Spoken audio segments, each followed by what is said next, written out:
معزز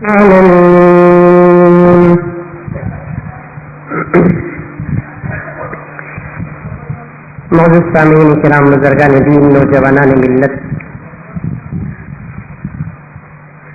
میں نے قرآن مجید کی دو عظیم الشان آیتیں تلاوت کی۔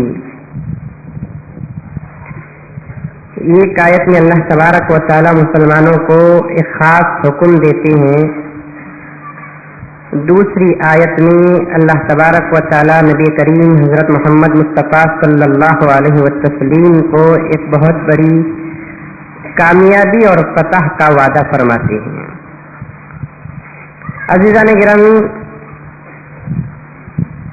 اللہ تعالیٰ نے دنیا کے تمام مذاہب میں مذہب اسلام کو پسند فرمایا۔ قرآن نے بھی یہی کہا ہے کہ ان الدین عند اللہ الاسلام، اللہ تعالیٰ کے نزدیک دین جس کو کہا جاتا ہے وہ ہے اسلام، اور اس اسلام کے ماننے والے کو مسلم اور مسلمان کہا جاتا ہے۔ ایک طرف اسلام اور دوسری طرف مسلمان، ان دونوں کے درمیان میں رشتہ کیا ہے؟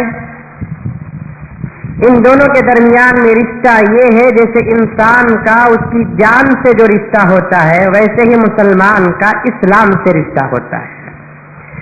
اسلام کو اگر روح کہیں گے تو مسلمان کو جسم کہو، اسلام کو اگر جان کہیں گے تو مسلمان کو جسم کہو۔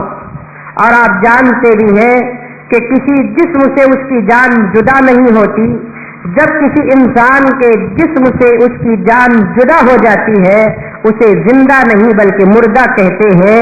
اسی طریقے سے میرے دوستو، وہ مسلمان جو اپنے آپ کو مسلمان کہتا ہے، کلمہ لا الہ الا اللہ محمد رسول اللہ پڑھتا ہے، وحدہ لا شریک پر اس کا ایمان ہے، اللہ کے رسول صلی اللہ علیہ وسلم کو آخری رسول اور اس کا پیغمبر مانتا ہے، قرآن کو اللہ کی مقدس ترین کتاب مانتا ہے، اللہ اور اللہ کے رسول کے تمام احکامات کو بصر و چشم تسلیم کرتا ہے، تو ایسا مسلمان اسلام کو اپنے جسم کا جان سمجھے گا۔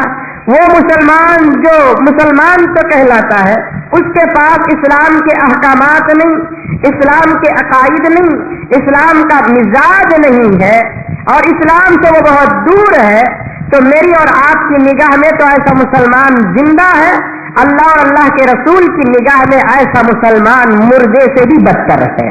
کیوں؟ کہ وہ مسلمان اسلام سے جدا نہیں اور اسلام مسلمان سے جدا نہیں ہے، تو اسلام کا اور مسلمان کا رشتہ اتنا مضبوط ہوتا ہے۔ اب آپ پوچھیں گے مولانا آخر یہ بول کر آپ کیا بتانا چاہتے ہیں؟ میں عرض کرنا چاہتا ہوں میرے دوستو، دنیا کے اندر جتنے بھی مسلمان اب تک آئے اور انشاءاللہ تعالی آنے والے ہیں، ان کے پاس اللہ اور اللہ کے رسول کے احکامات کا بہت بڑا لحاظ ہوتا ہے، اور وہ وہی کام دنیا کے اندر کرتے ہیں جس کام کو کرنے کا اسلام نے ان کو حکم دیا ہے، اور وہ حکم چاہے دنیا کے نزدیک اچھا ہو یا برا، اور وہ حکم کے ماننے کے وقت میں وہ اپنے آپ کو قربان کرنا پڑے تب بھی وہ قربان ہونے کے لیے تیار ہوتا ہے، لیکن مذہب اسلام کو چھوڑتا نہیں۔ اسلام اور مسلمان حقیقی مذہب اور حقیقی دین ہے، دنیا کے اندر اس سے بہتر انسان کوئی اور ہو نہیں سکتا۔ اللہ تعالیٰ نے جس کے دل کے اندر اسلام عطا فرمایا، جسے مسلمان بنایا، اس سے بہت سارے خوبیوں سے آراستہ کیا۔ ان تمام خوبیوں میں سے ایک خوبی ہوتی ہے کہ اللہ تعالیٰ اسے ایک عجیب طاقت عطا فرماتے ہیں، قوت عطا فرماتے ہیں۔ جس کے پاس اسلام ہے وہ دنیا کی کسی چیز سے ڈرتا نہیں، وہ دنیا کی کسی طاقتور سے ڈرتا نہیں، ڈرتا ہے تو صرف اللہ تبارک و تعالیٰ سے ڈرتا ہے۔ اس کے نزدیک موٹا آئے، اس کے نزدیک دبلا آئے، اس کے نزدیک بادشاہ آئے، اس کے نزدیک کوئی آئے، جس کے سینے کے اندر اللہ تبارک و تعالیٰ نے اسلام عطا فرمایا، اس کے سینے کے اندر خوف نام کی کوئی چیز نہیں ہوتی۔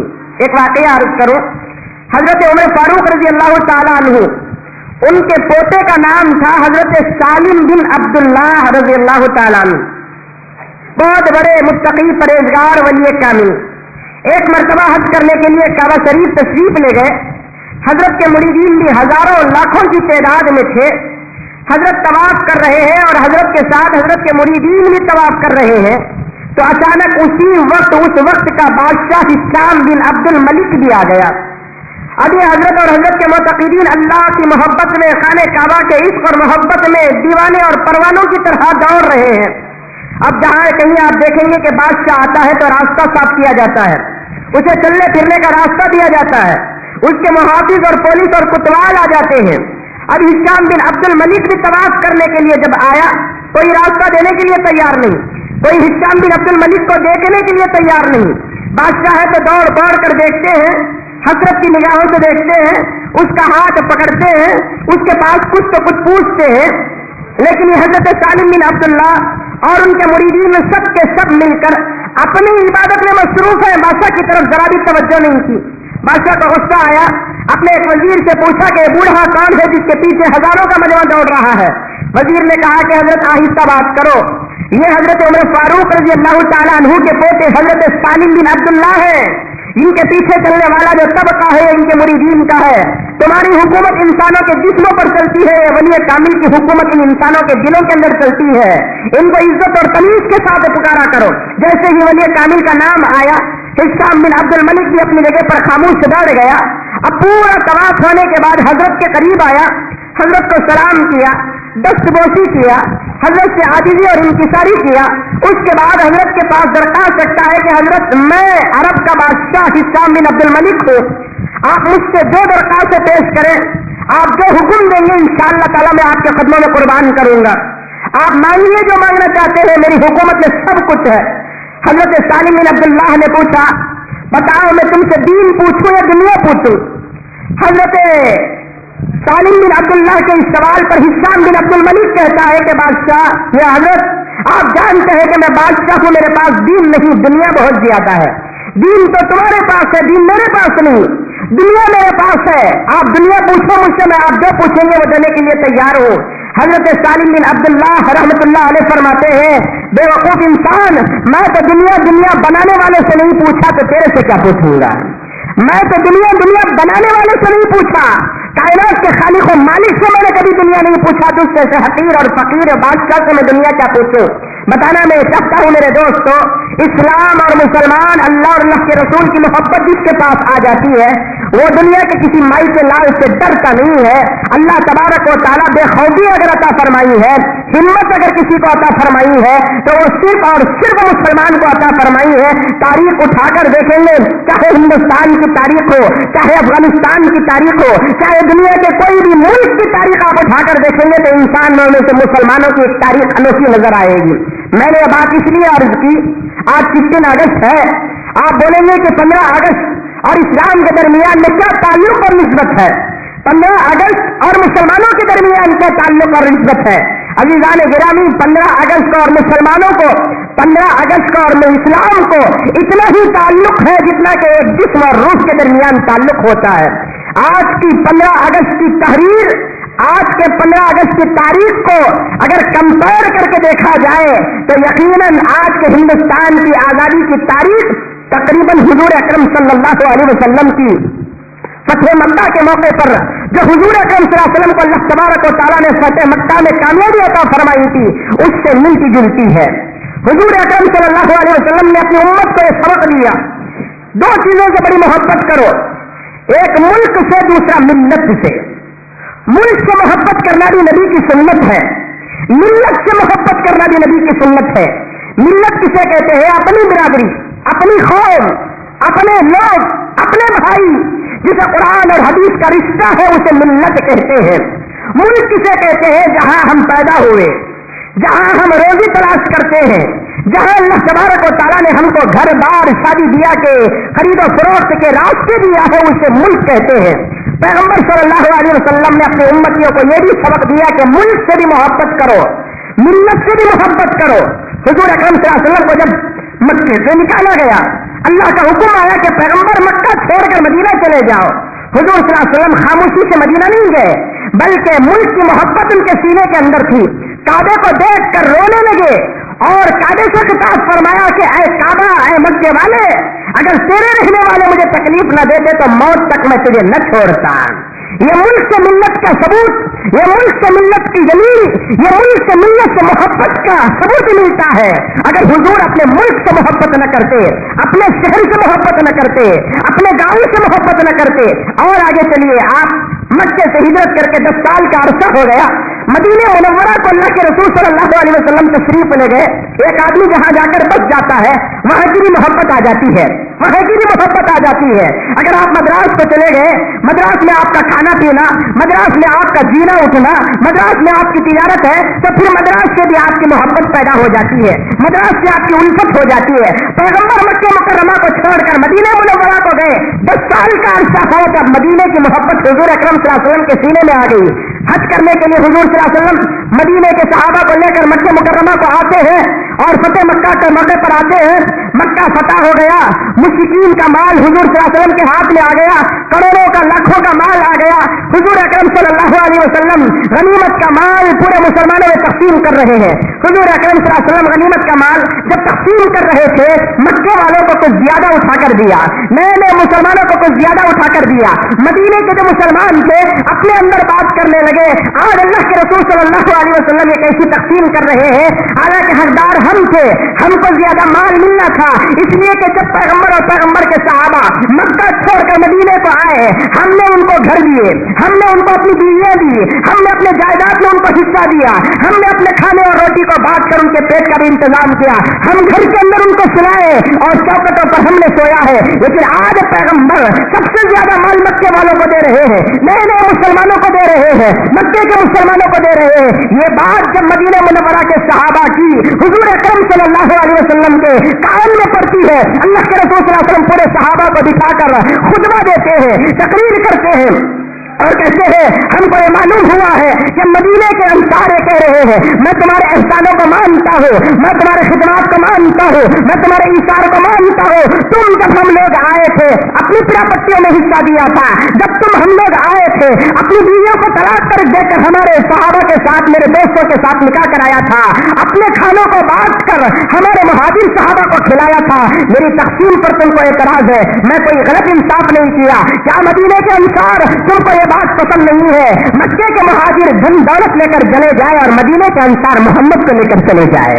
حضور اکرم صلی اللہ علیہ وسلم نے فرمایا میں تقسیم میں، میں انصاف میں، میں باطنے میں کوئی کمی نہیں کی۔ مکے کے مہاجر پیسہ لے لے، درہم و دینار لے لے، غنیمت کا مال لے لے، لیکن تمہارے احسان کا بدلہ محمد سے زیادہ اور کیا ہو سکتا ہے؟ تم محمد کو لے کر چلے جاؤ۔ یہ مدینے سے محبت کی دلیل ہے، یہ مدینے سے محبت کا ثبوت ہے۔ حضور اگر مکے کو محبت نہ کرتے تو ہندوستان کا مسلمان ہندوستان سے محبت نہ کرتا، حضور اگر مدینے کو محبت نہ کرتے تو ہندوستان کا مسلمان ہندوستان سے محبت نہ کرتا۔ حضور اکرم صلی اللہ علیہ وسلم نے فرمایا میں عربی ہوں، میں عرب میں پیدا ہوا ہوں، میری لینگویج عربی ہے، میرا قرآن عربی ہے، اس لیے مجھ سے بھی محبت کرو، اہل عرب سے بھی محبت کرو۔ ملک سے محبت کی یہ بھی دلیل ملتی ہے، اگر حضور اہل عرب کو محبت نہ کرتے، حضور عربستان کو محبت نہ کرتے، ہمارے سینوں میں بھی ہندوستان کی محبت نہ ہوتی۔ حضور ہمارے آقا، ہمارے لیڈر، ہمارے پیغمبر اپنے اپنے ملک سے محبت کرنے کا حکم دیا ہے تو ہندوستان کے مسلمان بھی ہندوستان کو سب سے پہلا ریفرنس دے رہے ہیں، سب سے زیادہ محبت کر رہے ہیں، سب سے زیادہ چاہتے ہیں۔ آج دنیا تاریخ کو بھول گئی، دنیا کیا تاریخ کو بھولی؟ مجھے افسوس کے ساتھ کہنا پڑتا ہے کالج میں پڑھنے والے، انگلش اسکولوں میں پڑھنے والے، ڈاکٹر، انجینئر، لائر، پروفیسر اور کیا کیا لیڈروں کی بات تو چھوڑو، جتنا زیادہ ان پڑھ ہوتا ہے وہ اتنا ہی بڑا کاؤنسلر بنتا ہے، جتنا بڑا ان پڑھ ہوتا ہے وہ MLA MP ہوتا ہے، جتنا بڑا ڈاکو اور لٹیرا ہوتا ہے وہ ہمارے قوم کا لیڈر ہوتا ہے۔ میں لیڈروں کو کھینچنا نہیں چاہتا، میں لیڈروں کو گھسیٹ نہیں کہتا، وہ تو جاہل مطلق ہے، وہ تو ہبت ہے، وہ تو ہلودا چھاپ ہے، ان کو تاریخ سے واسطہ نہیں ہے۔ میں ان ایجوکیٹڈ مسلمانوں سے پوچھنا چاہتا ہوں، وہ انگریزی تعلیم یافتہ مسلمانوں سے پوچھنا چاہتا ہوں، تمہاری اخلاقوں کو بھی کیا ہوا کہ تم نے بھی ہندوستان کی تاریخ کو بدل دیا؟ ہمارے نئے جنریشن کے ذہنوں کے اندر تم نے ہندوستان کی تاریخ کو، خاکے کو بدل کر پیش کر دیا۔ میرے ایک معصوم بچے کو اٹھا کر پوچھو کہ بھائی آج 15 اگست ہے، کیا کرنا چاہیے؟ تو وہ بچہ کہے گا کہ جھنڈا لہرانا چاہیے۔ بھائی آج 15 اگست ہے، کیا کرنا چاہیے؟ وہ بچہ کہے گا کہ ٹافی کھانا اور ٹافی کھلانا چاہیے۔ وہ اس بچے کو پوچھو آج 15 اگست ہے، کیا کرنا چاہیے؟ وہ بچہ کہے گا کہ جنا گنا منا اتینا، یہ پڑھنا چاہیے۔ اس بچے بچے کے باپ سے پوچھو کہ ہندوستان کی تاریخ کیا ہے. دوستو آج کا مسلمان حقیقی تاریخ کو نہیں جانتا, حقیقی واقعے کو نہیں جانتا, حقیقی تاریخ کو نہیں جانتا. آج میں تم کو تمہارے سامنے پورے فروغ اور ثبوت کے ساتھ ہندوستان کی تاریخ کو پیش کرنا چاہتا ہوں. سب سے پہلے یہ عرض کرو, میں آپ سے پوچھوں کہ ہندوستان کس کا ہے؟ ارے بولیے, ہندوستان کس کا ہے؟ ہندوستان تو ہمارا ہے, ہم ہندوستان کے, ہندوستان ہمارا ہے. ہندوستان, استان کہتے ہیں سنسکرت زبان میں جگہ کو. استان اردو زبان نہیں ہے وہ. استان خبر, استان ہندو, استان خبر. استان کا معنی کیا؟ خبریں رہنے کی جگہ. ہندو استان, ہندو رہنے کی جگہ. ہندو سے وہ ہندو مراد نہیں, بلکہ ہندو ایک زمانے میں کچھ اور معنی میں استعمال ہوتا تھا. سنسکرت ہی کی لینگویج میں ہندو چور کو کہا جاتا تھا, ہندو چور کو کہا جاتا تھا. یہ ڈرنے ڈرانے کی بات نہیں, غلط بات نہیں. لفظ ہندو سنسکرت زبان کے اندر چور کو کہا جاتا تھا. ہندوستان کے اندر ایک دور میں بہت زیادہ چور رہا کرتے تھے. ان چوروں کا خاتمہ ہو گیا لیکن نام تو باقی رہ گیا. چوروں کا خاتمہ ہو گیا لیکن نام باقی رہ گیا. اب ہم مسلمانوں کو چاہیے کہ ہندوستان کی حقیقی تاریخ کو معلوم کریں. پہلی بات بتانا میں چاہتا ہوں میرے دوستو, ہمارے باپ کی پراپرٹی ہے. باپ کے بعد وہ پراپرٹی کس کو ملے گی؟ بیٹے کو ملے گی. اگر باپ پراپرٹی چھوڑے پڑوس کو پراپرٹی نہیں ملتی. باپ کا گھر ہے, پڑوس آدمی آ کر اپنے گھر پر حق نہیں جتائے گا. باپ کا حق ہے, باپ کی پراپرٹی ہے تو اس جگہ پر بیٹے ہی کا حق ہوتا ہے. کسی بھی مذہب کے اندر لے لیجیے, مسلمانوں کا ہی نہیں بلکہ دوسرے مذہب میں بھی باپ کا گھر ہے بیٹے کو ملے گا, باپ کی دکان ہے بیٹے کو ملے گا, باپ کی جائیداد ہے بیٹے کو ملے گا. اب یہ ہندوستان بھی ہمارے باپ کی جگہ ہے. کیسے؟ اللہ تعالیٰ نے آسمان سے حضرت آدم علی نبینا علیہ الصلوۃ والتسلیم کو آسمان سے زمین میں اتارا. ایک چھوٹی سی غلطی کی وجہ سے تفصیل میں نہیں جاؤں گا, بتانا یہ چاہتا ہوں کہ اللہ تعالیٰ حضرت آدم اور حضرت حوا جو ہمارے ابا ہے اور ہمارے امی ہے, ان کو آسمان سے اتارا, الگ الگ کر کے اتارا. حضرت آدم کو اتارا تو ہندوستان میں اتارا, حضرت حوا کو اتارا تو جدہ میں اتارا.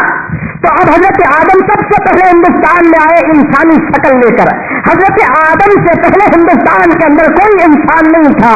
ابو البشر سے سب سے پہلے زمین کے اندر آسمان سے اترنے والے انسان ہے حضرت آدم. ہندوستان میں آ کر تقریباً 40 سال کا عرصہ یہاں پر گزارا ہے. ہندوستان جب ہمارے باپ کا ملک ہے تو یقیناً میرا اور آپ کا بھی ملک ہے. حضرت آدم کو سارے دنیا کے مذہب والے جانتے ہیں. تو بہرحال حضرت آدم سب سے پہلے ہندوستان میں تشریف لائے. اگر اللہ تعالیٰ چاہتا تو دوسرے عراق میں اتار سکتا تھا, امریکہ میں اتار سکتا تھا, یا چین میں اتار سکتا تھا, جاپان اور فرانس میں اتار سکتا تھا.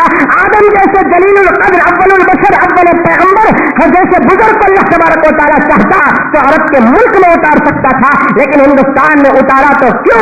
اس لیے کہ یہ ہندوستان مسلمانوں کا ہے, یہ بتانے کے لیے اتارا ہے. اب حضرت آدم اترے ہیں ہندوستان کے اندر, 40 سال سے زیادہ عرصہ یہاں پر گزارے ہیں. اب حضرت آدم چھوڑ کر گئے تو حضرت آدم کی اولاد کے سب سے زیادہ حقدار ہم ہیں. حضرت آدم کو ماننے والے ہم ہیں, حضرت آدم کے دین پر چلنے والے ہم ہیں. تو اس لحاظ سے ہندوستان ہمارا ہوا.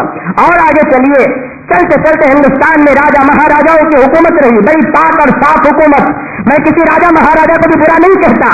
ہندوستان میں مغل دور آنے سے پہلے جن راجاؤں کی حکومت ہندوستان کے اندر تھی, آج کے ان برہمنوں کو, آج کے ان فرقہ پرستوں کو, آج کے ان بی جے پی لیڈروں کو, آج کے ان وشو ہندو پریشد اور آر ایس ایس کے لیڈروں کو کہتا ہوں, ہمارے دل میں کوئی کھوٹ نہیں ہے, ہمارے دل میں کوئی چوٹ نہیں ہے, ہم دھوکے باز نہیں, ہم غدار نہیں. جو سچ ہے سچ کہہ کر بتائیں گے.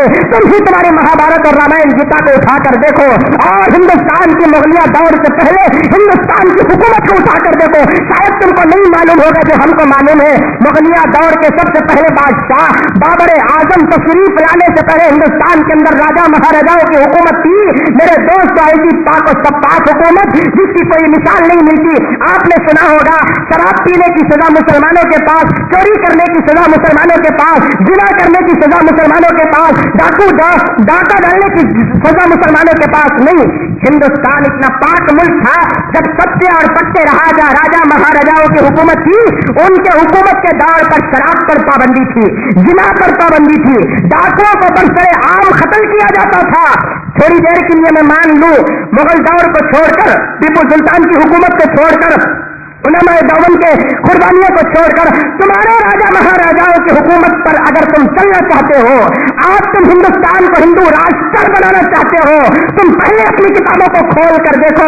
हिंदू राष्ट्र बनाओगे तो शराब पर पाबंदी लगाना पड़ेगा, हिंदू राष्ट्र बनाना है तो जिना पर पाबंदी लगाना पड़ेगा, हिंदू राष्ट्र बनाना है तो तुम चोरों और लुटेरों को बरसरे आम कत्ल करना पड़ेगा। तुम हिंदू राष्ट्र बनाने की भी फिक्र करते हो और शराब का लाइसेंस देने वाले तुम हो, लड़कियों की इज्जत को लूटने का लाइसेंस देने वाले तुम हो, डाका डालने वालों को इलेक्शन में खड़ाने वाले तुम हो, चोरी करने वालों के हाथ काटने के बजाय उनके गलों पर हार पहनाने वाले तुम हो। कहां खास तुम हिंदू राष्ट्र बनाओगे? तो मेरे हाल अजीजान गिरामी, हिंदुस्तान के अंदर जब राजा महाराजाओं की हुकूमत चली तो बड़ी पाक और सपाक हुकूमत चली थी, मजहब तो अलग था। यही हिंदुस्तान का बादशाह जब हुजूर के बारे में सुनता है, हुजूर अकरम सल्लल्लाहु अलैहि वसल्लम आसमान के चांद को 2 टुकड़े करते, आपने सुना होगा। अबू जहल अबू लहब पूरे मुश्रिकीन मक्का आकर हुजूर अकरम सल्लल्लाहु अलैहि वसल्लम से कहते हैं, आप अपने आप को आखिरी पैगंबर, अल्लाह का रसूल कहते हैं, जरा हमको मौजज़ा दिखाओ। हजरत मूसा भी पैगंबर थे, दरियाए नील पर अपने असा को मारा तो दरिया 2 टुकड़े हो गया, पत्थर को मारा तो पत्थर से पानी निकल गया। तुम कैसे आखिरी रसूल हो? जरा हमको भी मौजज़ा दिखाओ। हुजूर ने पूछा कि क्या मौजज़ा दिखाओ? अबू जहल ने कहा, एक काम करो, ये चौधरी का जो चांद है ना, कौन चमकता हुआ, इसे 2 टुकड़े करके बताओ।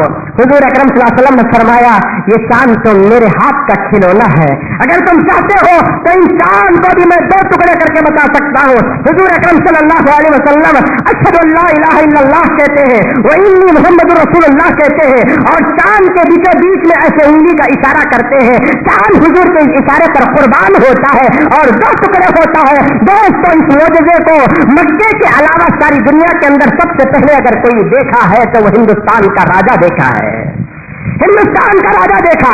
जब ये सहाबी आते हैं हुजूर के हयात में, हिंदुस्तान की तरफ आते हैं, हिंदुस्तान के महाराजा के पास इस्लाम पेश करते हैं और कहते हैं कि हमने मक्के के अंदर एक आखिरी पैगंबर को देखा है, वो बड़े बड़े काम करके दिखाता है, यहां तक कि वो पैगंबर ने चांद को 2 टुकड़े करके दिखाया। यही हिंदुस्तान के अंदर उस महाराजा के दरबार में वो सहाबी कहते हैं कि हमारे पैगंबर ने चांद को 2 टुकड़े करके दिखाया है। तो वो राजा कहता है, उस रात को मैं जानता हूं कि जब मैं मेरी बीवी के साथ महल के ऊपर चल रहा था तो अचानक चांद 2 टुकड़े होते हुए मैंने देखा है। वो राजा कहता है, मैं जब मुसीबतों में घिरा हुआ हूं, जाओ उस पैगंबर को मेरे तरफ से कुछ तोहफा देकर आओ। वो तोहफे में हिंदुस्तान का पान देकर भेजता है, वो तोहफे में हिंदुस्तान का पान देकर भेजता है। तो अज़ीज़ान गिरामी, हिंदुस्तान को यह फजीलत भी हासिल है कि हुजूर मौजज़ा दिखाते हैं मक्के में, लेकिन दिखता है हिंदुस्तान में। मौजज़ा हुजूर ने दिखाया मक्के में, लेकिन दिखता है वो मौजज़ा हिंदुस्तान में। राजा महाराजाओं की हुकूमत भी बड़ी साफ थी। आखिरकार मुगल दौर का बड़ा बादशाह बाबर आजम हिंदुस्तान के अंदर आता है। आने के बाद उसके और उसकी औलादों की हुकूमत चलती है। 850 साल या 950 साल यही हिंदुस्तान की सरजमीन पर मुसलमानों ने तने तनहा हुकूमत किया। चैलेंज है, 950 साल तने तनहा यही मुगल दौर ने हुकूमत की है। इतना पाक जमाना के इस 950 साल के अरसे में न कहीं बम ब्लास्ट हुआ, न कहीं दहशतगर्दी हुई। हिंदुस्तान आजाद होकर 7 पर 1 साल का इतना छोटा अरसा गुजरा है। यही हम कांग्रेस को, भारतीय जनता पार्टी को, जनता दल को और दूसरे तमाम सियासतदानों को हम पूछना चाहते हैं, जिस मुल्क के अंदर 950 साल हुकूमत किए हैं उस मुल्क में एक पटाखा नहीं फूटा, और तुम्हारे 7 पर 1 साल फरसूख हुकूमत का दौर है कि गली गली में बम ब्लास्ट हो रहे हैं। इसका साफ इशारा मिलता है कि तुम हुकूमत चलाने के काबिल नहीं, हुकूमत करने के तुम्हारे पास कोई कैपेसिटी नहीं है, तुम हुकूमत कर नहीं सकते। हम तो यही ऐलान देते हैं, हिंदुस्तान से चोरी को मिटाना है, हिंदुस्तान से दहशतगर्दी को मिटाना है, हिंदुस्तान से तमाम खुराफात को मिटाना है। तुम तो 7 पर 1 साल हुकूमत कर चुके, सिर्फ 1 साल हमारे हवाले हुकूमत करो, उसके बाद देखेंगे कि तुम्हारा हिंदुस्तान कैसा था, हमारा हिंदुस्तान कैसा है। 1 साल 950 साल कैसे बादशाह देखते मालूम? बाबर, हुमायूं, शाहजहां, अकबर, जहांगीर, औरंगजेब, बहादुर शाह जफर, कैसे बादशाह हुकूमत का एक माल नहीं खाते थे, एक पैसा उठाकर नहीं खाते थे। तुम्हें 32 बोले तो हुकूमत ही खा जाती, पैसा तो उठाकर खाना, छूट छूट अफसोस होता है। जिस पार्लियामेंट के अंदर किसी की सांस दाखिल नहीं हो सकती, उस पार्लियामेंट के अंदर 15 दिन का अरसा नहीं हुआ 100 करोड़ रुपए दाखिल हुए हैं। सारी दुनिया में क्या चेहरा दिखाएंगे हम हिंदुस्तानी? पैसे, रिश्वत।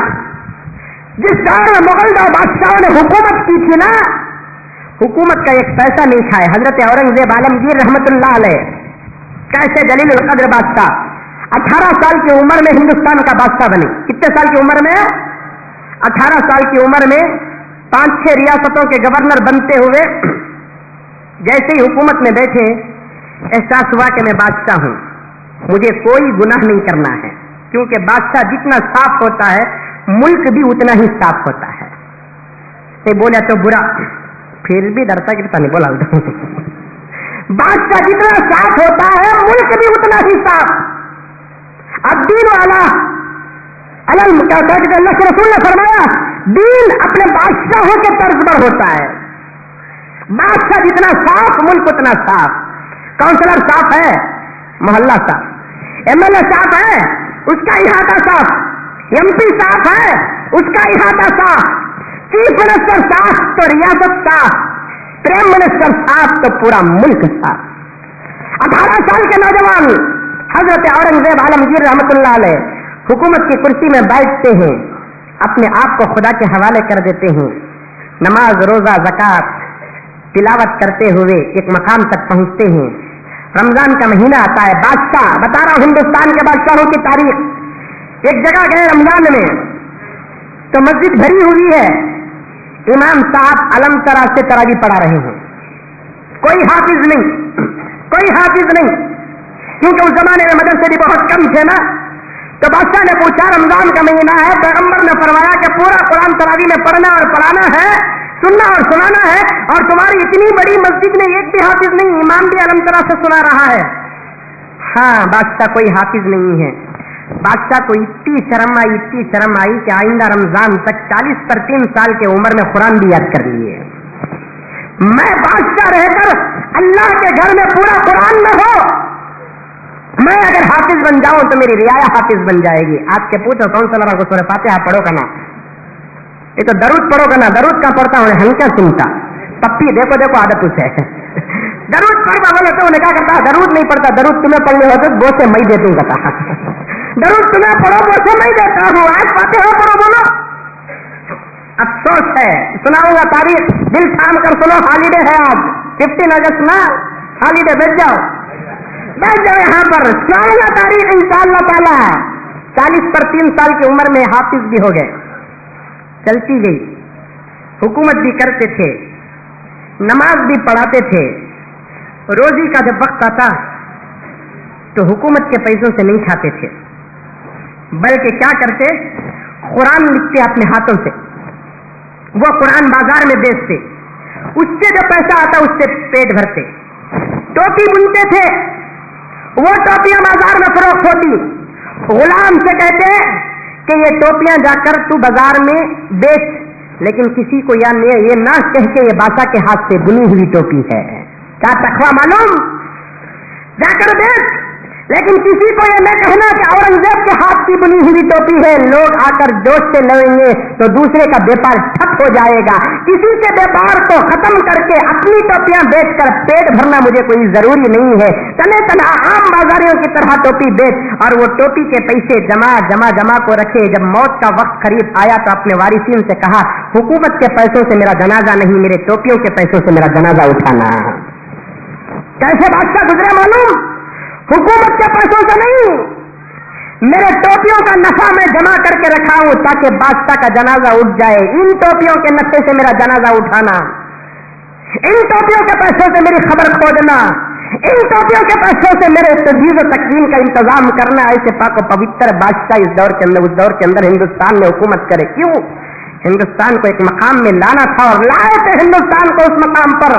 तारीख उठाकर यही अंग्रेजी दानों से मैं पूछना चाहता हूं, सारी दुनिया के अंदर मशहूर कॉलेज हिंदुस्तान के अंदर थी, सारी दुनिया का मशहूर कपड़ा हिंदुस्तान का था, सारी दुनिया का मशहूर लोहा हिंदुस्तान का था, सारी दुनिया का मशहूर कोयला कोलसा हिंदुस्तान का था, सारी दुनिया के अंदर सबसे बेहतरीन काली मिर्ची हिंदुस्तान की थी, सारी दुनिया के अंदर सबसे बेहतरीन इलायची हिंदुस्तान की थी, सारी दुनिया का सबसे बेहतरीन लौंग हिंदुस्तान का था। वो चाहे बनाने वाला मटेरियल हो या जमीन से उगाने वाला मटेरियल हो, किसी किस्म का डुप्लीकेट माल हिंदुस्तान में लगाते, मेड इन जापान हंका से लगाते, made in India, India I don't know, India मुझे नहीं चाहिए। जापान लगा लो सीने से, चाइना लगा लो सीने से, अमेरिका लगा लो सीने से, फ्रांस लगा लो सीने से, हिंदुस्तान नहीं। कपड़े लेने जाते हमारे आपा ये जापान का दे दो ना, 100 रुपए मीटर का तो दी, 150 रुपए का कपड़ा हिंदुस्तान में बनकर है, लेकिन लेने के लिए तैयार नहीं। वो ओरिजिनल रहा तो भी हमारे बड़े इसे इतना डुप्लीकेट बना देना यकीन भी नहीं आता है कि नहीं है। जिस जमाने में हिंदुस्तान को मुगल दौर ने हर चीज को प्योरिटी दी है, असलियत थी, ओरिजिनलिटी थी, आज हिंदुस्तान का माल क्या हुआ? क्या हुआ हिंदुस्तान का माल? काली मिर्ची, पपई के बींजा रुपए है कि नहीं है? काली मिर्ची, पपई के बींजा, कैटरिंग वाले दस्तरखान का पूरा कचरा उठा को, कैटरिंग वाले कौन सी भी तो गर्म होने को देखा तो बोलो सुनो, कैटरिंग चल रही आजकल, शादी महल में मिठे गिट्टे चाची किधर की सब कुछ कचरा उठा को टट्टी में ना डालना। वो कचरा चुनने के वास्ते 2 बैका को रखते हैं, क्या करते हैं इसमें से लौंग उठा को रखना, नेक्स्ट मरता डाल करते हैं। अब लौंग चुनते उसमें से, लौंग चुनते इसलिए कि नेक्स्ट मिठे में डालने के लिए। जिस हिंदुस्तान की असलियत आपकी हुकूमत में नकली बन गई कि नहीं बनी है? नकली बनी कि नहीं बनी? और हिंदुस्तान का इत्तेहाद ऐसा था सारी दुनिया के अंदर, चाहे उन्हें मुसलमान बादशाह हो या काफिर बादशाह, राजा हो या महाराजा, उसकी एक आवाज पर पूरे आ जाते थे। समझ में आई बात? इतना हिंदुस्तान का तकरीबन करीब तक था 1947 से पहले भी। गांधी बुलाते थे तो मौलाना अबुल कलाम आजाद आ जाते थे, मौलाना अबुल कलाम आजाद बुलाते थे गांधी जी आ जाते थे। आज मैं बुलाया तो कौन भी आता, कौन भी दूसरा बुला तो मैं जाता। हिंदुस्तान का इत्तेहाद इतना मशहूर था कि अंग्रेज हिंदुस्तान की ताकत को देखकर नहीं, हिंदुस्तान के इत्तेहाद को छोड़कर भागा था। आपका इत्तेहाद दे। हमारे अब्बा आमतौर पर एक लतीफा बोलते हैं, सारी दुनिया के फ्रांस में एक मीटिंग हुई, कहते खेकड़ा मालूम, खेकड़ा बिच्छू कैसे करता, वो खाते बहुत सारे लोग, अहनाफ के नजदीक खाना जायज नहीं है। फ्रांस के अंदर एक डॉक्टरी मीटिंग हुई, खेकड़ों को मंगा, सारी दुनिया के खेकड़े को मंगाकर उससे आयल निकाले तो गुड़गे का दर्द दूर होता कहते थे, हमें तो यूज कर को नहीं। तो अब उन्हें मंगाया, अपने अपने मुल्क के खेकड़े देकर भेजो को बोल को। अब अपने अपने मुल्क वाले क्या करें, खेकड़े जिंदे पकड़ को डब्बे में डाल को पैक कर को अपने अपने मुल्क का नाम लिखे, मेड इन चाइना की, जापान की, फला की, सब डब्बे फ्लाइट में आपको उतरे। एक एक डब्बा खोल रही, टेस्ट कर रही है खेकड़ा को, फिर डाल रही, क्या क्या निकल रहा है। हिंदुस्तान का डब्बा आया, मेड इन इंडिया, डब्बा खुला था, डर गई ने कहा खेकड़े मिस हो गए कि ना का बोल को डब्बा खुला था, कहा मिस हो गए कि ना खेकड़े फ्लाइट में हल्को की, दिल को की, गिर को बोल को जल्दी उठावा कहाँ खेकड़े हैं, देख बात धक को देखे तो खेकड़े बराबर बैठे थी। बड़ा ताज्जुब हुआ उससे, कोई खेकड़ा बाहर आया नहीं, खुला के तो भागना सब ना। अब इंसान हम भाग जाते हैं, खेकड़े का क्या हिसाब हो, थोड़ा तो भागेंगे। समझ में आई बात? तो बड़ा ताज्जुब हुआ, खेकड़े को तफ्तीश जांच कर लेकर हिंदुस्तान के डॉक्टर को पूछा, उन्हें सब खेकड़े तलाश कर लिया, मालूम कर लिया, तुम्हारे खेकड़े भी देखा, लेकिन तुम्हारा डब्बे को तुम्हें चेक नहीं करना। कहता हाँ हमें चेक करे नहीं, फिर भी खेकड़े ऊपर नहीं आए ना। कहता हाँ हमारे खेकड़ा पर बड़ा भरोसा, क्यों ऊपर आते नहीं? उन्होंने कहता एक जना ऊपर गया तो नीचे वाला टांग पकड़ को खींच चलता है, फिर भी ऊपर आया नहीं खेकड़ा। एक जना ऊपर गया था, नीचे वाला वो हमारी हालत हिंदुस्तान की, तुम्हें बड़े बनने गया तो मैं टांग पकड़ कर खींच, तो मैं बड़ा बनने गया तो तुम्हें टांग पकड़ कर खींचते हैं। किसी भी मजहब में हो, किसी भी लाइन में हो, किसी भी दायरे में हो, कोई बड़ा बनता है तो उसके साये में आने के लिए तैयार नहीं। तू बड़ा, मैं मास का बड़ा, मैं मास का बड़ा, तू दाल का बड़ा। इत्तेहाद सारी दुनिया के अंदर मशहूर था मेरे भाइयों हिंदुस्तान का, जहां काली मिर्ची, इलायची, लौंग, पट्टा, लोहा, कौन सा मशहूर था, वहीं मुसलमानों के इत्तेहाद और हिंदुस्तानियों का इत्तेहाद भी मशहूर था। सारे हिंदुस्तान में इत्तेहाद के नाम पर मुसलमान के साये में हिंदू आ जाता था, हिंदू के साये में मुसलमान आ जाता था सियासी लाइन पर। नहीं मालूम कि इस हिंदुस्तान को किस कमीने की नजर लगी कि हिंदुस्तान जब टूटा, बहादुर शाह जफर के दौर से टूटा, आज तक सुधरा नहीं, खत्म हुआ, मुगल दौर खत्म हुआ। हिंदुस्तान के अंदर आप सुने होंगे कि ईस्ट इंडिया कंपनी कोई बात मैं ऐसी वैसी बड़ा चढ़ा कर पेश नहीं कर रहा हूं, वही अंग्रेजों की कहावत लेकर आया हूं मैं। मुसलमान कहता, मौलवी कहता नहीं, अंग्रेजों ने हिंदुस्तान के मुसलमान और उलमा के लिए क्या कहा था वो बताने आया हूं। तो बहादुर शाह जफर हुकूमत गई, ईस्ट इंडिया कंपनी के नाम से सबसे पहले हिंदुस्तान के अंदर अंग्रेज कदम रखा। अंग्रेज बड़ा होशियार, इसीलिए अंग्रेजों की होशियारी से बचने का हुक्म रामायण में नहीं, गीता में नहीं, महाभारत में नहीं, बाइबल में नहीं, हमारे कुरान में है। क्या कहा मालूम? कुरान, खामोश, होशियार, या अय्युहल्लज़ीना आमनू ला तत्तखिज़ुल यहूदा वन नसारा औलिया, खबरदार तुम हिंदुओं से दोस्ती कर लो लेकिन यहूदी और ईसाइयों से दोस्ती न करो। बड़ा होशियार, चुन्ना देकर चुन्ना लगाने का मिजाज अंग्रेजों के पास है, चुन्ना देकर चुन्ना लगाने का मिजाज अंग्रेजों के हाथ में है। इसलिए कुरान ने भी यही कहा कि या अय्युहल्लज़ीना आमनू ला तत्तखिज़ुल यहूदा वन नसारा औलिया बाज़ुहुम औलिया बाज़, वो तुम्हारे दोस्त नहीं हो सकते, वो आपस में दोस्त होकर तुम्हारी खबर खो देंगे, इसलिए उससे तुम होशियार रहो। आया, जमाने लगा, खत्म जमाने लगा। सारी दुनिया के अंदर एक ही की हुकूमत चलती थी, मुसलमान की हुकूमत। अंग्रेज कदम रखने लगा, जैसे आज आंध्रा, कर्नाटक, बंगाल, उड़ीसा, तमिलनाडु, ऐसे जो रियासतें हैं उस जमाने में भी थे। अब बोलते ना कि हमें हिंदुस्तान को आजाद किए, हमें हिंदुस्तान को आजाद किए। नहीं, आजादी का मानस जानता था मुसलमान, आजादी समझ में आती थी मुसलमान को। मुसलमान हमेशा आजाद रहकर अल्लाह और अल्लाह के रसूल की इबादत करना चाहता था। अंग्रेज आया, हुकूमत जमाने लगा, बड़ा तबका बैठा हुआ है, दानिश्वरों का भी, अक्लमंदों का भी, इंशाअल्लाह इसके बाद क्या सद भी जाएगी।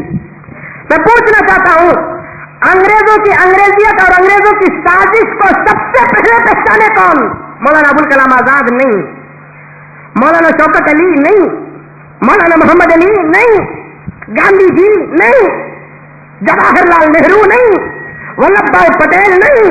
अंग्रेजों की नापाक साजिश को सबसे पहले अगर जाना तो बंगाल का 20 साल का नौजवान सिराजुद्दौला महसूस किया। जानते हैं, झंडे चढ़ाकर, गाने रखकर, मिठाइयां बांटकर, काले झंडे और काले जिस्मों पर सफेद लिबास पहनकर तुम हिंदुस्तानी होने का सबूत पेश करने वालों से मैं पूछना चाहता हूं कि हिंदुस्तान के अंदर अंग्रेजों से सबसे पहले लड़ना और आजादी का नारा लगाने वाला कौन? आज उसका नाम लिए, आज उसे पहचानता कौन? टीवी एलकेजी से लेकर डॉक्टरेट तक, प्राइमरी से लेकर यूनिवर्सिटी तक आज उस नौजवान का नाम किताबा में है। टीपू सुल्तान का नाम मिलेगा, गांधी जी का नाम मिलेगा, जवाहरलाल नेहरू का नाम मिलेगा, मौलाना अबुल कलाम आजाद का नाम मिलेगा, दूसरे कई आजादी हिंदुस्तान के अलमबरदारों का नाम मिलेगा। ये तो आखिरी सफ के थे। पहली सफ में इमाम की हैसियत किसे हासिल? 20 साल का नौजवान बंगाल का सिराजुद्दौला को हासिल की। सिराजुद्दौला नहीं, ये अंग्रेज पूरे हिंदुस्तान को कब्जा करना चाहते हैं, उतरा मैदान में अंग्रेजों से लड़ने के लिए। लेकिन आप जानते हैं इस घर को आग लग गई घर के चराग से, इस घर को आग लग गई घर के चराग से। यकीनन अपनों में से गद्दार पैदा होता तो गैरों में गद्दार कभी पैदा नहीं होता। अपनों में से अपनी खबर खोजने वाला होता है, गैरों में से नहीं होता। यही सिराजुद्दौला का वजीर मीर जाफर अंग्रेजों के हाथ में पैसे और लड़कियों के इवज बिक गया तो सिराजुद्दौला गिरफ्तार हो गया, जंग हार गया। बंगाल की सर्कल में सिराजुद्दौला को फांसी देकर खत्म कर दी। चलते चलते हुकूमत अंग्रेजों की बढ़ती गई, बढ़ते बढ़ते यहां तक आई कि सारा हिंदुस्तान अंग्रेजों के हाथ में चला गया। अब अंग्रेजों की हुकूमत चल रही है, वो जो हुक्म दे रहे हैं वो शराब आम, सुअर आम, मस्जिदों पर ताला, मदरसों पर बुरी निगाह, सब हिंदुस्तान के अंदर चल रहा है। और हिंदू हजरात नहीं जानते थे कि अंग्रेज की नापाक क्या साजिश है। मुसलमान भी जो जाहिल तबके के थे उनको नहीं मालूम था تو یہی ہندوستان میں سب سے پہلے انگریزوں کی انگریزیت اور ان کے ناپاک سازش کو محسوس کرنے والے علماء کرام تھے. جن علماء کو ہمارے 4-5 ہزار روپے کا غلام سمجھتے ہیں نا، جن علماء کرام کو ہمارا نوکر سمجھتے ہیں نا، یہ ہندوستان کے فرقہ پرست ناپاک کمینوں جو علماء کرام کو دہشت گرد سمجھتے ہیں نا، داڑھی والے کو دہشت گرد، ٹوپی والے کو دہشت گرد، جھپے والے کو دہشت گرد. یہ داڑھی والے نہ ہوتے، یہ ٹوپی والے نہ ہوتے، یہ ماتھے پر جھپے والے نہ ہوتے، یہ جھپے والے نہ ہوتے تو آج بھی تم لوگ انگریزوں کا تھوک چاٹتے رہتے. ہندوستان میں سراج الدولہ کے بعد سب سے پہلے آزادی کا نعرہ لگانے والے علماء کرام تھے. 1850 پر 7 اٹھاؤ تاریخ. کیا خاص پڑی تم نے کتابیں؟ تمہارے کتابیں جس آگ میں جلائے گے وہ آگ ناپاک، تمہاری کتابوں کو جن پانی میں ڈالیں گے پانی ناپاک ہو جائے گا. سینے پہ ہاتھ رکھ کر مہابھارت پر، گیتا پر، رامائن پر، قرآن پہ ہاتھ رکھ کر ختم کھاؤ اور اس کے بعد اپنی زبان سے سچ نکالو. اگر نکلے گا تو علماء دیوبند کا نام نکلے گا. 1850 پر 7 کی جنگ دلی کے اندر انگریزوں نے اسے غدر کا نام دیا تھا. اس جنگ میں کون تھے؟ علماء کرام. کیا نام ان کا؟ قاسم نانوتوی، حافظ ضامن شہید، احمد لاہوری، فضل حق خیرآبادی، جعفر تھانیسری. بڑے بڑے علماء میدان میں اترے. کس کے واسطے؟ چاہتے تو وہ بھی بک سکتے، چاہتے تو مسجد کا مصلی اور منبر سنبھال کر بیٹھ سکتے. انہوں نے دیکھا انگریزوں کا اگر یہ رویہ رہا تو آئندہ ہماری نسل انگریز ہو جائے گی، آئندہ ہماری نسل انگریز ہو جائے گی، دلوں سے ایمان اور قرآن نکل جائے گا. اس لیے ہم کو انگریزوں کی مخالفت کرنا اور انگریزوں سے ہمارا ملک واپس لینا ہے. اترے 1850 پر 7 کی جنگ میں صرف مسلمان. ایک موٹے میں چاول کے ایک کنکر تو آتا ہے کہ نہیں آتا ہے، لیکن 1850 پر 7 کی جنگ میں ایک غیر بھی نہیں تھا. 100% صرف مسلمان تھے. چیلنج 100% مسلمان. جنگ ہو رہی ہے. ان علماء کو صرف عصا پکڑنے والا، منبر پہ چلنے والا نہ سمجھو. ہم ان بزرگوں کی اولاد ہے جو وقت آنے پر تلوار بھی اٹھا سکتے ہیں. ہم ان بزرگوں کی اولاد ہے جو وقت آنے پر تلوار بھی اٹھا سکتے ہیں. تمہارا سینہ، تمہاری بندوق، تمہاری تلوار، تمہاری دادا گیری، تمہاری دہشت گردی ہمارے سامنے کھڑنے کی بھی طاقت نہیں رکھ سکے گی. ہم سوتے ہوئے شیر ہیں، اگر ہم اٹھ گئے پانی کے محتاج ہو جائیں گے تم لوگ. آج ہم داڑھی والوں کو دہشت گرد کہتے ہو، آج ہم جھٹے والوں کو دہشت گرد کہتے ہو. رات کے 12 بجے داڑھی والا گیا، یہ 2 روپے کا بھکاری پولیس مین داڑھی والے کو شک کی نگاہ سے دیکھتا ہے. ایئرپورٹ کو داڑھی والا چلا گیا تو دہشت سے شک کی نگاہ سے دیکھتا ہے. ریلوے اسٹیشن کو چلا گیا تو شک کی نگاہ سے دیکھتا ہے. ہم ان خاکی وردی والوں سے، ہندوستان کی حکومت سے اور ملٹری سے کہتے ہیں آج تمہارے ہاتھوں میں حکومت ہے تو یہی مسلح میں کھڑنے والے علماء کرام کا صدقہ ہے. اٹھاؤ تاریخ. ہم سے نہیں، ہندوستان کی کوئی کتاب سے نہیں، برطانیہ کی کتابوں کو آج میں اٹھا کر دیکھو کہ 1850 پر 7 کی جنگ میں صرف تنے تنہا مسلمان کھڑ کر جنگ لڑے ہیں انگریزوں سے. یہ ایک بھی غیر نہیں. جس میں چیلنج ایک بھی غیر نہیں، ایک بھی غیر نہیں. قاسم نانوتوی جہاں قرآن پڑھاتے تھے تلوار لے کر میدان میں آ گئے. حافظ ضامن شہید رحمۃ اللہ علیہ جہاں بچوں کو حفظ کراتے تھے تلوار لے کر آ گئے. جنگ میں لڑ رہے ہیں، گولی آ کر حضرت ضامن شہید کے سینے میں لگتی ہے. حضرت ضامن شہید کے سینے میں زہر آلود گولی جب لگتی ہے تو گرنے لگتے ہیں. حضرت حافظ ضامن شہید رحمۃ اللہ علیہ، قاسم نانوتوی رحمۃ اللہ علیہ دوڑ کر آئے. حضرت حافظ ضامن شہید رحمۃ اللہ علیہ کو ہاتھوں میں پکڑ کر سنبھالتے ہیں تو حضرت حافظ ضامن شہید رحمۃ اللہ علیہ نے کہا کہ قاسم صاحب مجھے چھوڑو، ہندوستان کو بچاؤ، مجھے چھوڑو، ہندوستان کو بچاؤ.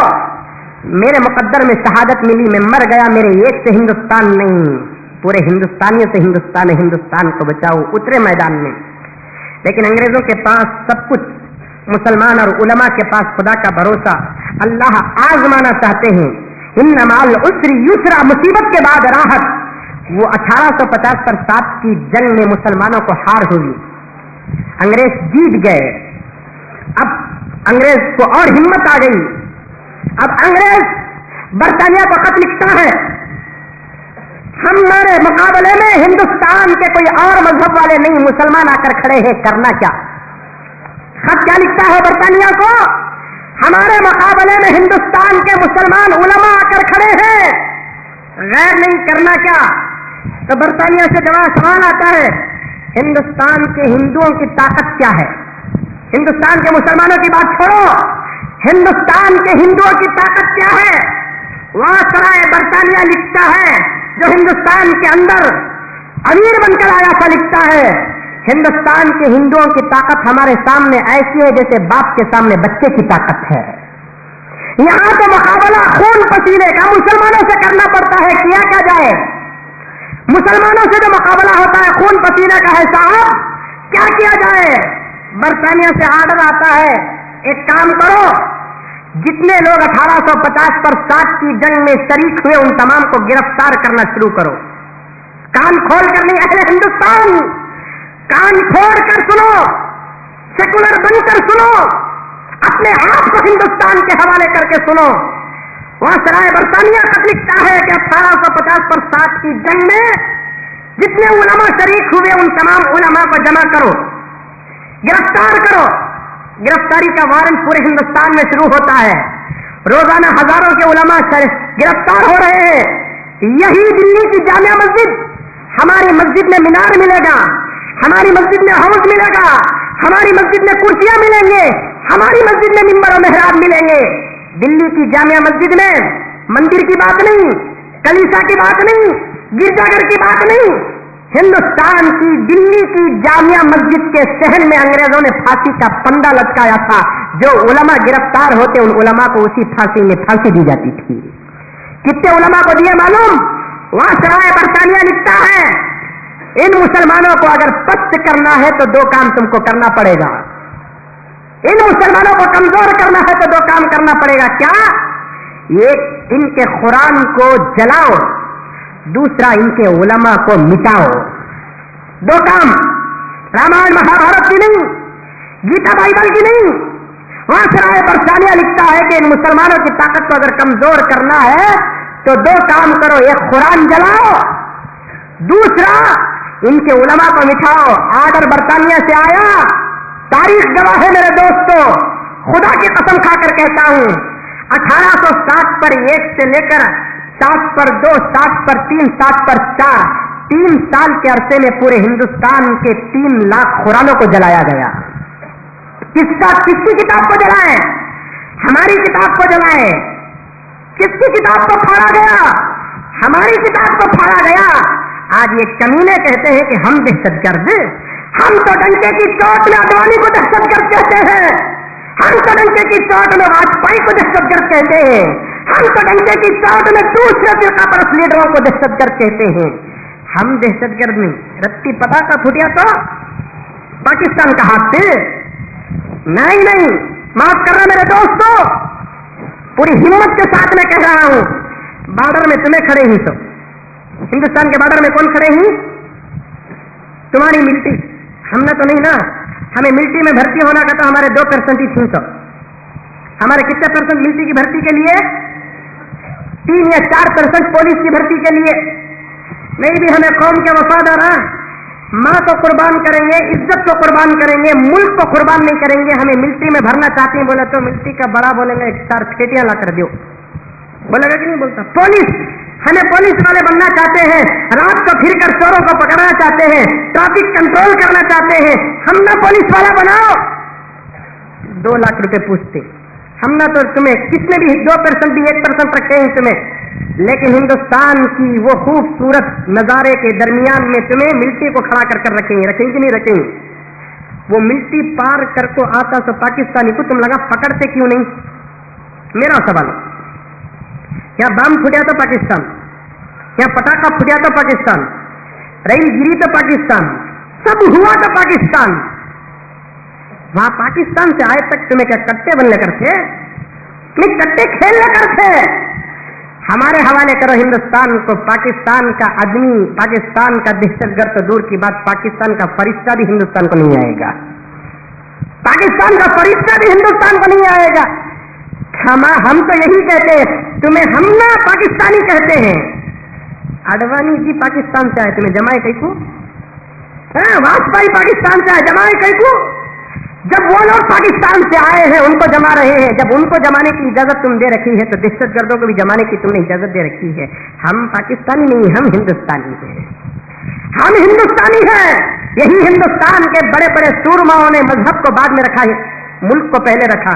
यही हिंदुस्तान के सदर हिंद पहले वाले APJ अब्दुल कलाम को जब पूछा गया आप क्या हैं, उन्होंने बोले मैं पहले हिंदुस्तानी हूं बाद में पाकिस्तानी। बोले कि नहीं बोले? फिल्म एक्टरों को पूछा गया क्या तुम्हें पहले हिंदुस्तानी बाद में हमें क्या की?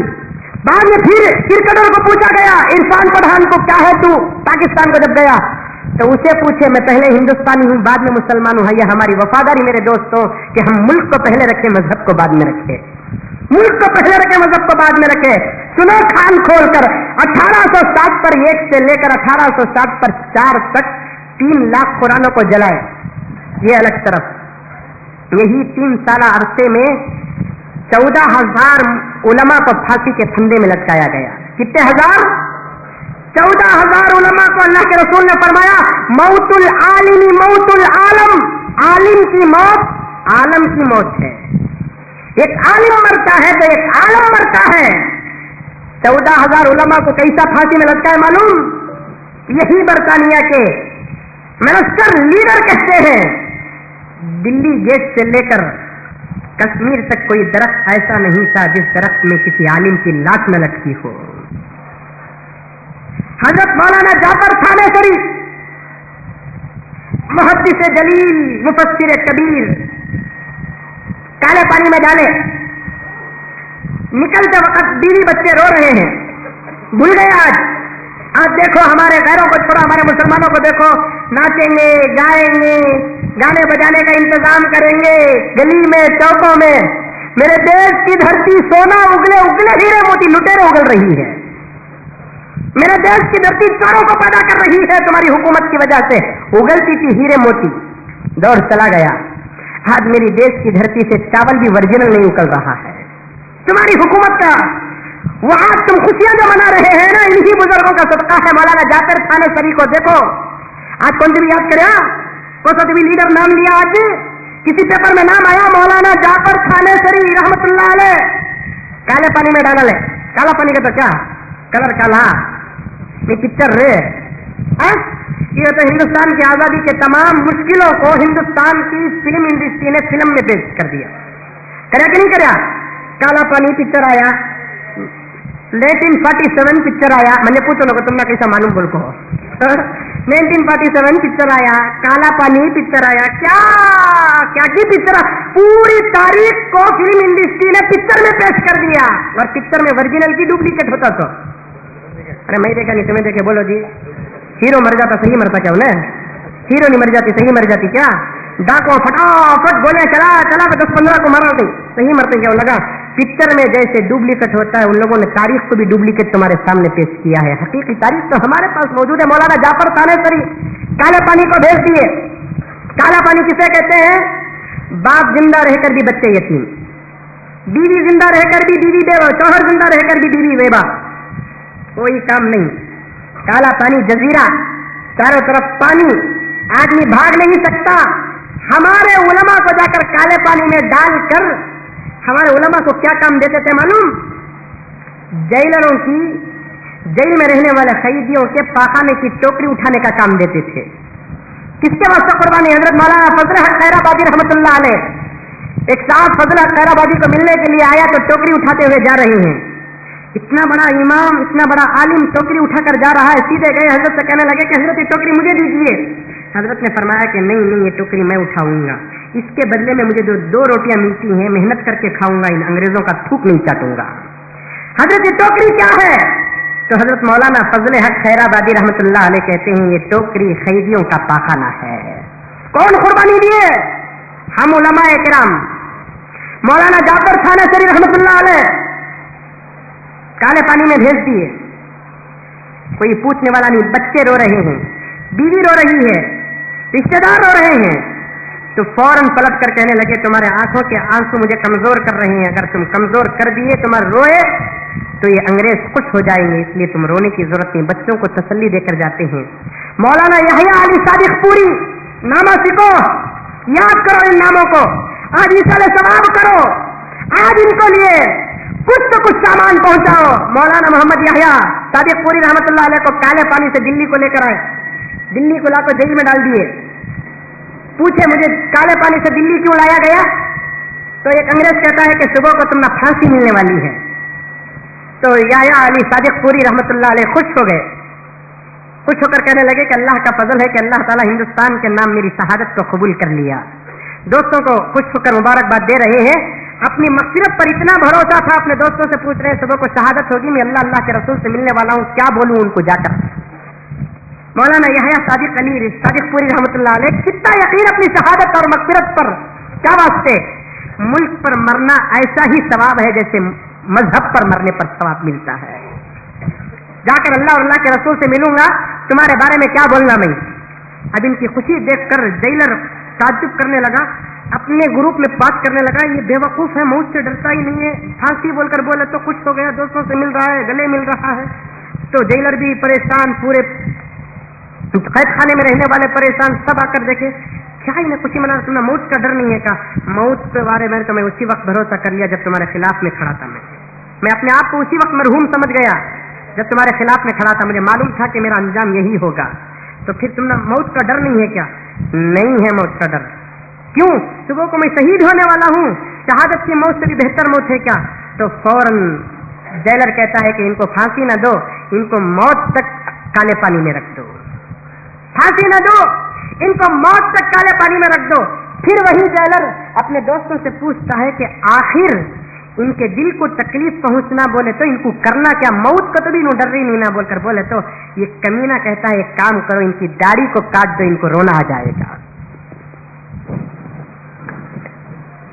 ایک عالم کے لیے سب سے بڑا سرمایہ اس کی داڑھی ہوتی ہے، مسلمان کے لیے نہیں۔ مسلمان کے لیے داڑھی دولت ہوتی تو آپ میں سے سب کے چہرے پر داڑھی ہوتی۔ ہم سے پوچھو کہ ہماری دولت کیا ہے، ہم سے پوچھو کہ ہمارا سرمایہ کیا ہے؟ کوئی بیوی کو قربان کیا، کوئی اولاد کو قربان کیا، کوئی دولت کو قربان کیا، یہی ہندوستان کے نام پر علماء نے اپنے داڑھیوں کو تک قربان کیے ہیں۔ مولانا احمد علی کے بارے میں کمینہ کہتا ہے کہ ان کی داڑھی کو کاٹو، ان کو رونا آئے گا۔ واہ! جیلر جاتا ہے قیچی لے کر، کسی نے آ کر کہتا ہے کہ مولانا جیلر آپ کی داڑھی کاٹنے کے لیے آ رہا ہے۔ بند کمرہ چھوٹا، ہر کمرے کی دیوار پر سلاخیں لگی ہوئی ہیں، ٹیک بھی نہیں لے سکتے۔ مولانا یحییٰ علی کو جب کان میں بات پہنچی کہ میری داڑھی کاٹنے کے لیے انگریز آ رہا ہے، کونے کونے چھپ رہے ہیں، کہہ رہے ہیں کہ میدان جہاد میں نہیں چھپا، آج حضور کی حفاظت کے لیے چھپنا پڑتا ہے۔ چھپ رہے ہیں، پگڑی پہنے ہوئے تھے حضرت کی پگڑی کھینچتا ہے، حضرت گردہ چھوڑے ہوئے تھے، گردہ بھی سنت ہے، گردہ پکڑتا ہے، حضرت کی داڑھی کاٹتا ہے۔